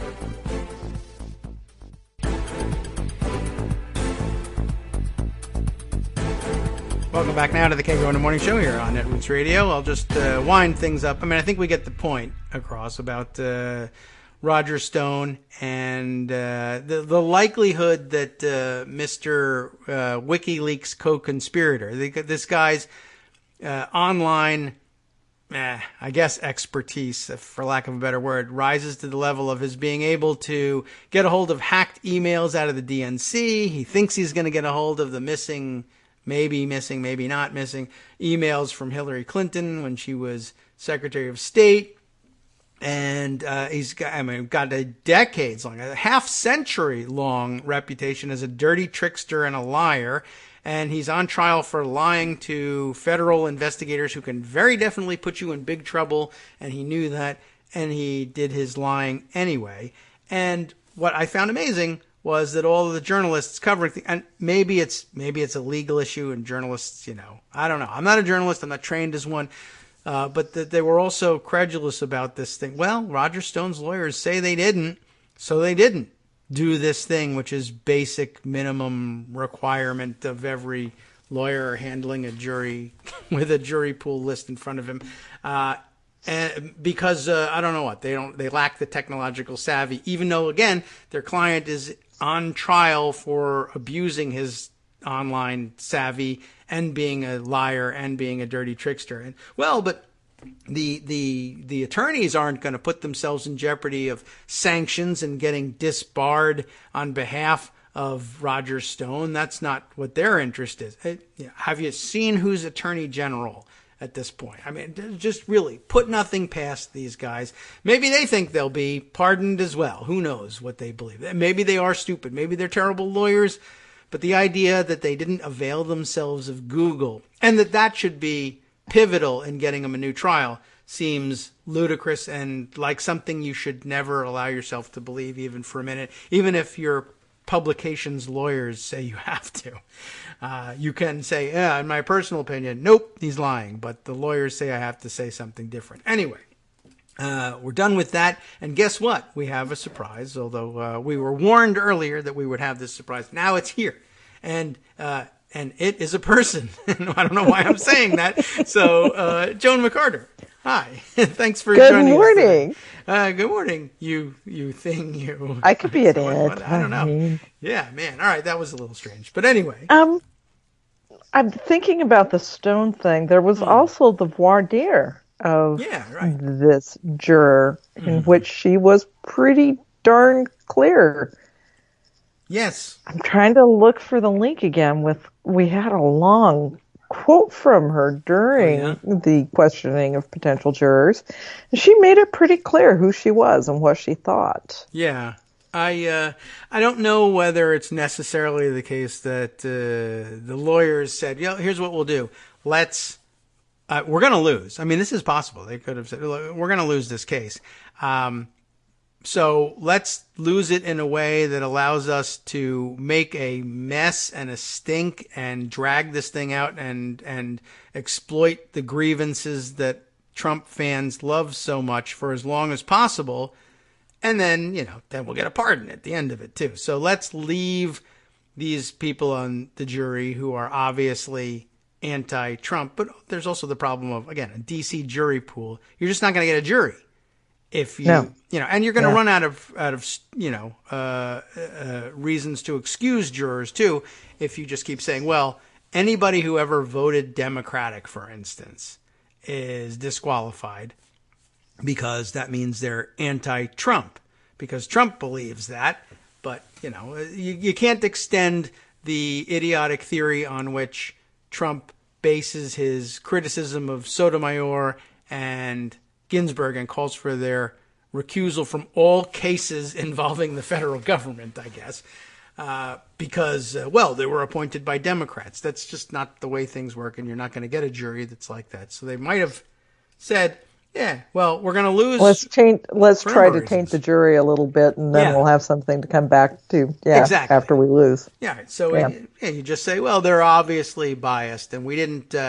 I guess if it's necessary, we'll say we didn't know that they were so biased, and we'll see how that works. And then if that doesn't fly, we'll say, well, we did know that they were biased, but we knew that you were biased too, Judge, and so it wouldn't help us to point out their bias. And if that loses, and we appeal this, and if we lose the appeal it again. If we lose that appeal, we'll get pardoned.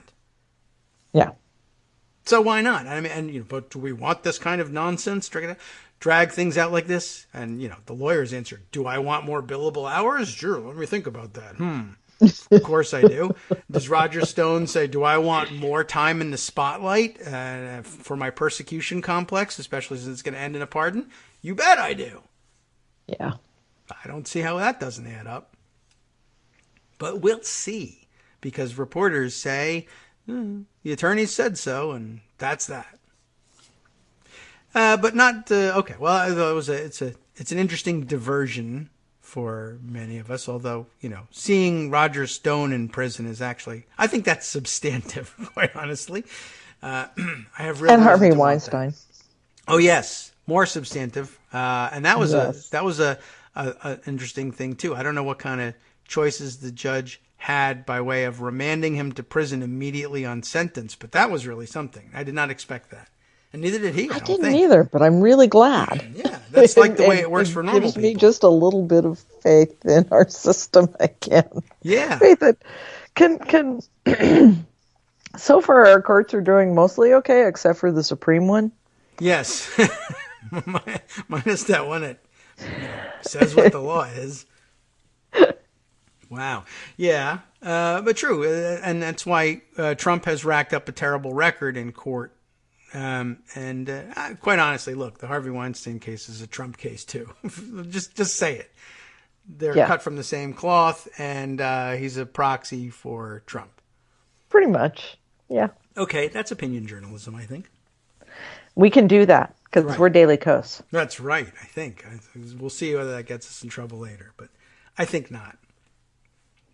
What else would you like to discuss? You and Greg pretty well covered the debate. Yes, and wow, that was so bad. Yeah, that was not handled well. But I don't know that there's any debate. Certainly not this time around that I've seen anybody say, "Well, that was moderated well." No, it just doesn't. No, we haven't had any that have been moderated well. It's maybe impossible. This one was probably the most corporate with the advertising. Oh, well, yes. I have opinions, Kagro. You won't be this is surprised, the but I have place. opinions about how these things should be done. Yeah, I'd like to hear They 'em. should be done on C-SPAN or PBS Yeah.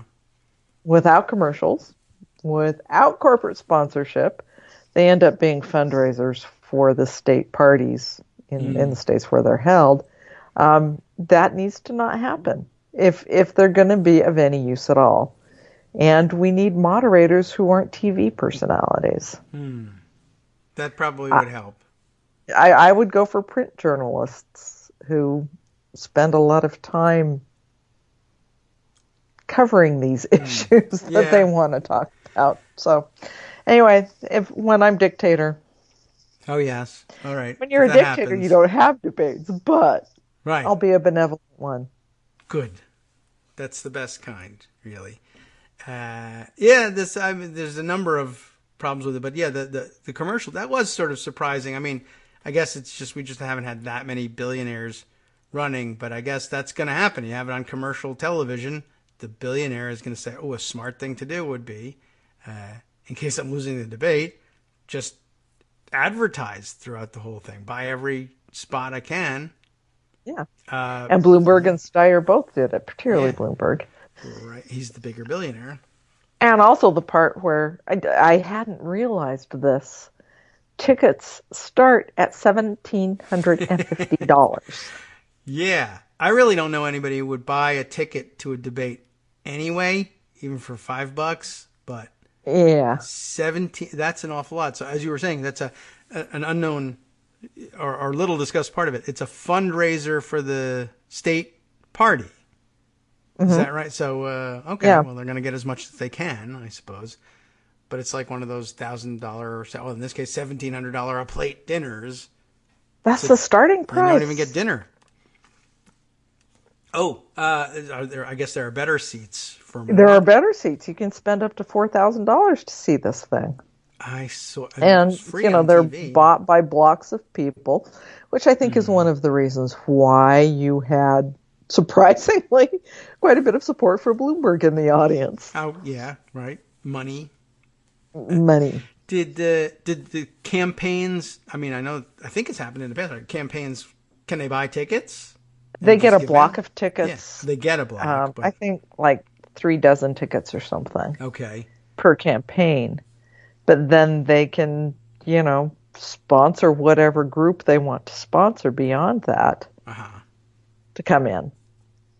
So there was no opportunity for Bloomberg to buy the whole audience because there were tickets allocated for each of the other people. But and so maybe all of them above and beyond paid for some extra tickets. But yeah, it sounds like a weird thing. I guess you could. I like the idea of raising money for a state party. That's nice. Maybe this isn't the place to do it. I wonder if you could sell them that, but everybody has to stay quiet.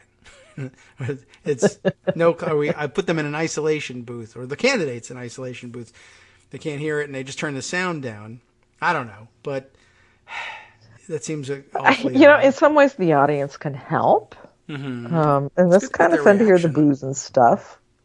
Less so in a free-for-all like we had last night, where the moderators were absolutely not in control. Mm-hmm. It's tough with multiple candidates, but it was. We've had larger groups of candidates before that were handled better. They were bad. They were just bad. So that's not anyway. That's never going to help.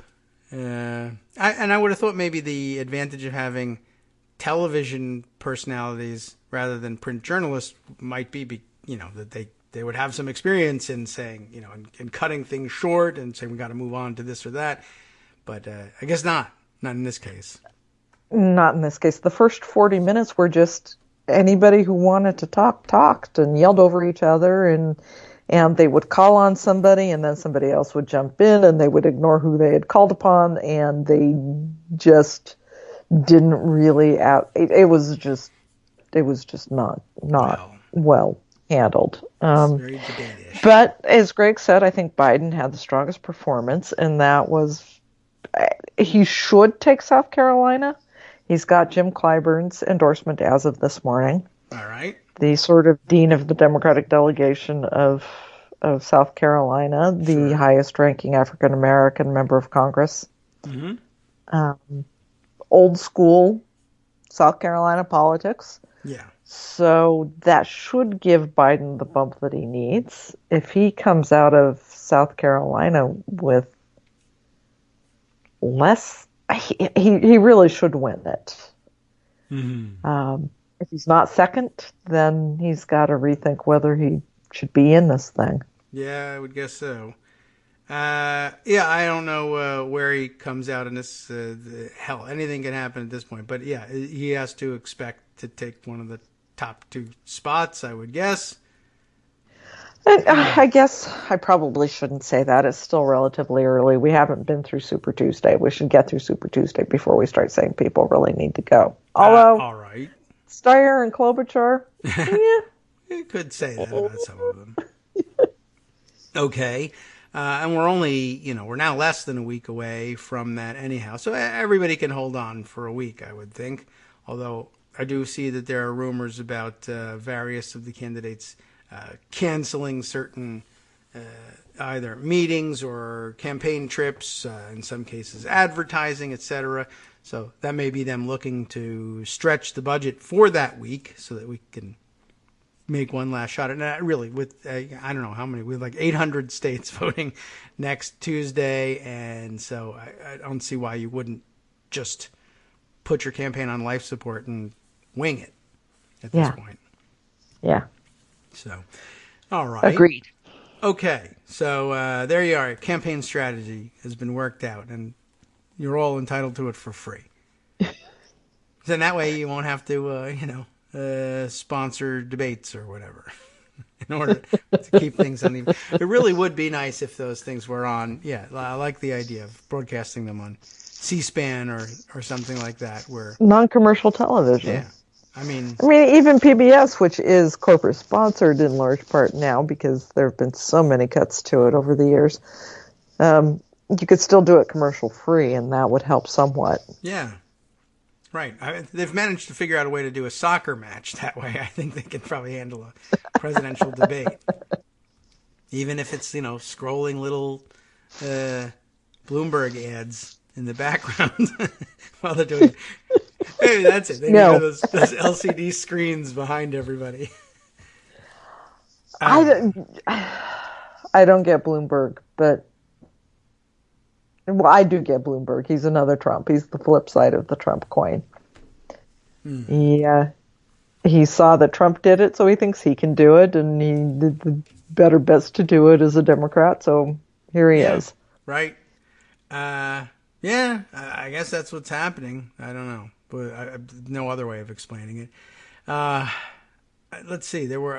Is there anything else? Certainly we can go on. Anything debate-wise? No, I don't think so. No, I disagree on one thing with Greg. I think Warren did better than Sanders, but okay, that could be my bias. I prefer her. I prefer her style. A lot of people do, so it's understandable. I think when there were moments of calm, when there were moments of just substance, they came more from her. Okay. That's just what I saw while I was live blogging it last night. Fair enough. I mean, it's when, honestly, it's difficult to shoehorn substance into these things, which is hilarious, and that this is what's supposed to be getting revealed. Right. We're a long way from Lincoln Douglas, we'll say. Although, did you know that Amy Klobuchar's from the Midwest? What, did she tell somebody that? Okay. Yeah, I had heard that. And she was prominently featured in one of the funnier photos of the night, too, standing between arguing male candidates, in the what the hell am I going to do with these two sort of pose. She had a lot of that. She's very mid-school principal on these nights. Yeah. It's sort of amusing and sort of annoying both. I don't know who strategically thinks that's what people are looking for, but I don't know whether she's doing it on purpose or that's just where she is naturally or what. if we got insight into one of the candidates in a debate format, that would be terrific. But I don't know if it tells us It's odd. Marcos talks a lot about how she is genuinely one of the most funny people he's ever spent time around, and how little that comes across in these events. Well, like, not at all, really. Yeah. It's not a great forum for it unless you're really stellar at it. I mean, there are lots of people who've made great scores in debates. Never a really huge multi-candidate debate with a joke, but yeah, it's, I don't know. That's tough. That's too bad. Well, she certainly could have done more to humanize herself a bit, and she really needed it, particularly at the beginning. The press she was getting about what she's like behind the scenes was not good.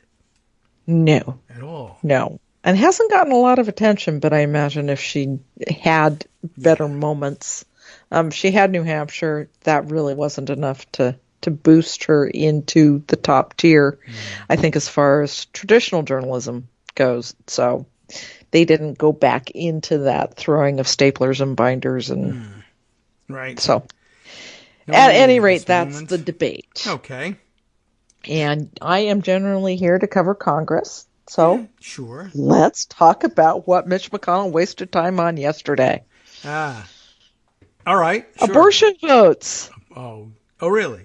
There are more than yeah, 400 right. bills passed by the House of Representatives sitting in his trash bin that would do all sorts of things to help our health care, our election security, fund this, fund that, things that would really, really advance the nation. And what Mitch McConnell voted on yesterday were 2 abortion bills that will never pass, that will be filibustered, and he just does it because he's Mitch McConnell. Yeah, well, I don't know. He didn't run out of judges or anything. He just wanted to do a messaging. The judges start up again today. Okay, so just one day off to do. I guess I'm sure somewhere in his conference somebody said, let's do this for fun because, abortion always rallies the troops, so let's do it. That's what it is. Supposedly he says, well, it'll make vulnerable Democrats feel worse, but no, not really, because Doug Jones has leeway to vote for it. What was sort of interesting, the 2 bills were a 20-week abortion ban. So, chipping away at Roe down from 24 weeks to 20 weeks. I see. On the premise that fetuses at 20 weeks can feel pain, which is a forced birther myth, according to scientists and medical doctors. They say there's absolutely no evidence whatsoever that the fetus is developed enough at that point to feel pain. So there's that one. And the other one is the solution for something that never actually happens, and that's the born alive abortion ban. Okay. And that occurs when labor is induced late in a pregnancy because the fetus is not viable outside the womb and is posing a danger to the mother. So this bill would force parents and force doctors to take this very damaged child and do heroic life-saving measures on it that are going to fail. It is just creating more trauma for everybody involved in this idea that maybe this fetus could live if we just tried hard enough, when the only reason they're doing the procedure is because it's dying. Just a heinous, awful bill that both Susan Collins and Lisa Murkowski voted for. No. Yeah. All right. Well, that's okay. I don't know what to So say I'm about not them. sure. I think probably one of the things McConnell was doing is, he boosts the forced birther support for all of his Republicans, but also gives Susan Collins a chance to vote no on something so she can go back to the women of Maine and say, look, I'm still pro-choice. But when she split her vote, I think that she probably eroded even that. All right. Well, I guess she's chosen her direction. That's unusual. I wouldn't have expected that. I did note from, I guess, tying the two subjects together, I saw Manu Raju tweeting yesterday about, I guess, during the debate, saying a lot of talk at the debate about eliminating the filibuster.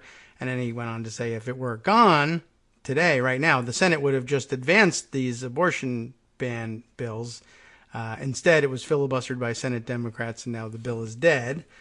Of course, plenty of people pointed out, the House was never going to pass it. Exactly. Yes. So it was going to die then and there. But yeah, I don't know. I don't know what exactly he meant to do other than to connect it to the fact that they were talking about the filibuster and, again, candidates staking out positions on whether or not they would advocate for the elimination of the filibuster or whether it was necessary to the passage of their agendas.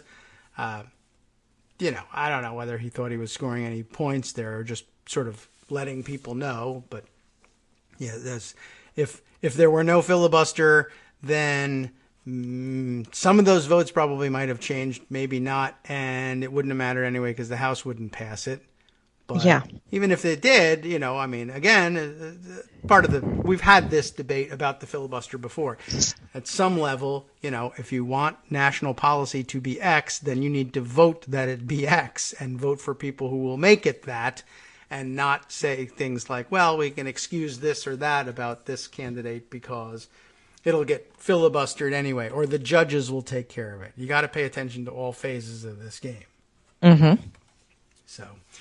although I was glad to hear that there was still talk about the filibuster. And there's still talk about the filibuster. There's still misinformation about the filibuster. Yes, no doubt. Thinking specifically about Tweety, Chris Matthews interviewing Amy Klobuchar saying, oh, well, the filibuster has been part of the Senate forever from the very beginning. Klobuchar did not correct him. Well, she must have had more important things to do. She must have. I guess. Seriously, that MSNBC still lets this person be on the air is just gruesome. Well, I wonder at this stage of the game how many people can tell anybody like, well, how did Chris Matthews get this? Why is he who he is? I mean, now it's like, well, I guess people think of him like the filibuster. He's always been a political commentator. That's just it. But why? How? What did he do first? And at this point, I can't imagine that there are very many people who know what his experience is. And even if you told them, they would say, "Who? You work for what now?" Yeah. So he's been awfully special this primary season. He's getting older. Maybe that happens to all of us eventually. I think it does happen to all of us eventually. And when it starts to, I think maybe it's time to exit the public scene. Yeah, perhaps. Could be. Just perhaps. I bet he's got plenty of money and lots of hobbies. I would think so. Enjoy it.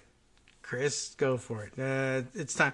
Yeah, he used to be sort of like the young guy who had absorbed all this knowledge from his elders. And now he's just an elder. And it's beginning to show. So yes. All right. So, but Amy Klobuchar was too Midwestern nice to correct him. Maybe that was it. Well, and it was feeding it. They were doing a lot of get off my lawn, Bernie Sanders, and all of your crazy ideas. So it fit into her narrative not to correct him. I see. Well, yeah, it does happen all over the place. As a matter of fact, I saw a lot of sharing of tweets about Sanders and the filibuster and how effectively he had used it in 2010 or so, and that he got so much national attention for his long filibuster against, and then people couldn't really describe what he was filibustering against because he didn't filibuster anything at that point. But yes, he just talked for a long time on the floor, which is a different thing. But, it was very much welcome. And I did notice that the title, he apparently wrote a book about it as well. And the title of the book, to his credit, is not The Filibuster. It was the speech. So he's got it 100% right. He knows what he's talking about, but not everybody remembers things exactly the same way. No, particularly when it comes to the filibuster. We've tried Kagro. We've really tried, but that's a hard one to educate people on. It is, but we've gotten a lot further, and the fact that people talk about in presidential debates... It's in a debate, yeah. Yeah, it's in every debate. Serious forums where people are like, yeah, you actually can get rid of it. That was not always the case. You would have gotten laughed out of most serious forums, well, I guess now, like, say, 15 years ago, for bringing up something like that. So speaking of Chris Matthews getting too old for this, maybe we are too. I don't know. Maybe we are. But we continue on regardless, and we'll be on the front pages of Daily Kos and back here again tomorrow.